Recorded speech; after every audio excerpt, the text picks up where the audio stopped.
Welcome to বাড়িতেই fast food and curries. কেমন আছো তোমরা সবাই? চলো রান্নাটা শুরু করি। প্রথমে আমি সয়াবিনগুলো সেদ্ধ করে নেব অল্প নুন দিয়ে। সয়াবিনগুলো সেদ্ধ হয়ে গেছে। প্রথমে কড়াই গরম করে সাদা তেল দেব। তেল গরম হয়ে আসলে দিয়ে দেব রসুন, তারপর পেঁয়াজ দেব। পেঁয়াজ এখানে আমি হাফ দেব, হাফটা লাস্টে দেব। হাতের সাহায্যে পেঁয়াজগুলো ভেঙে নেব।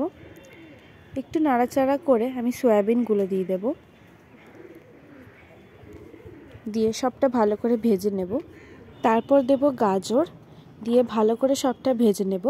আপনারা বিনসও দিতে পারেন, আমার বিনস ছিল না তাই আমি দিইনি। এরপর আমরা সবটা ভালোভাবে ভেজে নেব। কিছুক্ষণ পর দিয়ে দেব ক্যাপসিকাম, দিয়ে আবার সবটা ভালোভাবে ভেজে নেব। দিয়ে দেব ছোট চামচের 2 চামচ নুন। আপনারা এই সময় গোলমরিচের গুঁড়োও অ্যাড করতে পারেন অল্প পরিমাণে। টেস্টিং পাউডারও দিতে পারেন, কিন্তু এগুলো অপশনাল। ভাজা ভাজা হয়ে এলে প্রথম দিকে আমরা হাফ পেঁয়াজ ভেজে নিয়েছিলাম, হাফ রেখে দিয়েছিলাম, ওই অর্ধেকটুকু আমরা এখন দিয়ে দেব। 2টো কাঁচা লঙ্কা দিলাম। যে কোনো চাইনিজ ডিশ বাড়িতে বানালে দেখবেন পেঁয়াজ যদি লাস্টে দেওয়া যায় সেই রেসিপি বেশি টেস্টি হয়।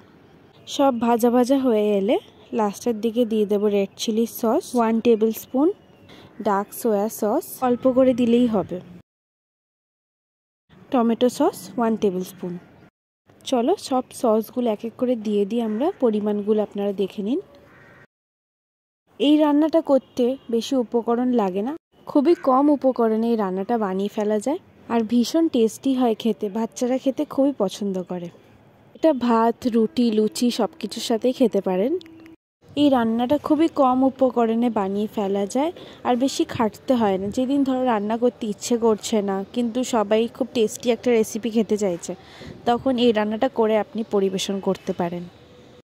ধরো মনে হলো অনেক দিন রেস্টুরেন্ট স্টাইল কিছু খাইনি, বা ধরো একই স্টাইলে রোজ রোজ খাবার খেয়ে আর ভাল লাগছে না, ঘরোয়া খাবার, এখন বাড়িতে এই রান্নাটা করতে পারেন। এটা সয়াবিন দিয়েও করতে পারেন, চিকেন দিয়েও করতে পারেন। আর চিলি চিকেনের রেসিপি আমার চ্যানেলে অলরেডি আছে, আমি ডেসক্রিপশন বক্সে লিঙ্কটা দিয়ে দেবো, আপনারা গিয়ে দেখবেন। লাস্টে দিয়ে দেবো অল্প চিনি। লাস্টে চিনি দিয়ে অল্প নাড়াচাড়া করেই নামিয়ে দেবো। আমাদের চিলি সয়াবিন রেডি। এটা আপনারা চাউমিন, পাস্তার সাথেও সাইড ডিশ হিসাবেও খেতে পারেন। রান্নাটা ভালো লাগলে লাইক, শেয়ার আর সাবস্ক্রাইব করে দিও। Bye bye.